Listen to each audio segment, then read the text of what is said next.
فبأي آلاء ربكما تكذبان بسم الله الرحمن الرحيم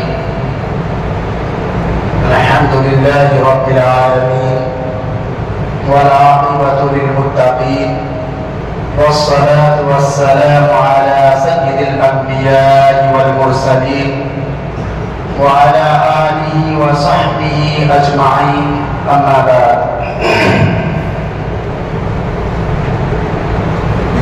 فأعوذ بالله من الشيطان الرجيم بسم الله الرحمن الرحيم وإنك لعلى خلق عظيم وفي مقام آخر وأحسنوا فإن الله يحب المحسنين صدق الله العظيم وقال النبي صلى الله عليه وسلم إن من أحبكم إلي وأقربكم مني مجلسا يوم القيامة فحاسنكم أخلاقا أو كما قال عليه الصلاة والسلام. قابل صدر احترام حاضرین کرام اور سامعین اعزام، اللہ تبارک و تعالی نے اس امت پر بڑے بڑے احسانات فرمائے ہیں. تمام کتابوں میں سب سے اعلیٰ اور عرفہ کتاب عطا فرمائی. تمام نبیوں میں سب سے اعلیٰ اور بلند مرتبہ والا نبی عطا فرمایا اور خود اس امت کو تمام امتوں پر فوقیت اور فضیلت عطا فرمائی. پھر اللہ نے ہمارے نبی حضرت محمد صلی اللہ علیہ وسلم کو آخری نبی بنا کر بھیجا اور آپ کی شریعت کو آخری شریعت قرار دیا.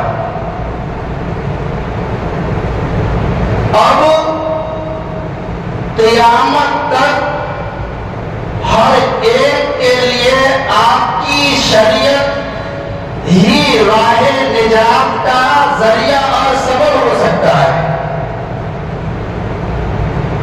امیر ہو یا غریب، بادشاہ ہو یا فقیر، مرد ہو یا عورت، کالا ہو یا گورا، شہری ہو یا دیہاتی، جو آپ کی راہ پر چلے گا وہ کامیاب ہوگا اور جو آپ کے نقش قدم سے ہٹ کر اپنی راہ بنائے گا وہ گمراہ ہو جائے گا، ناکام ہو جائے گا.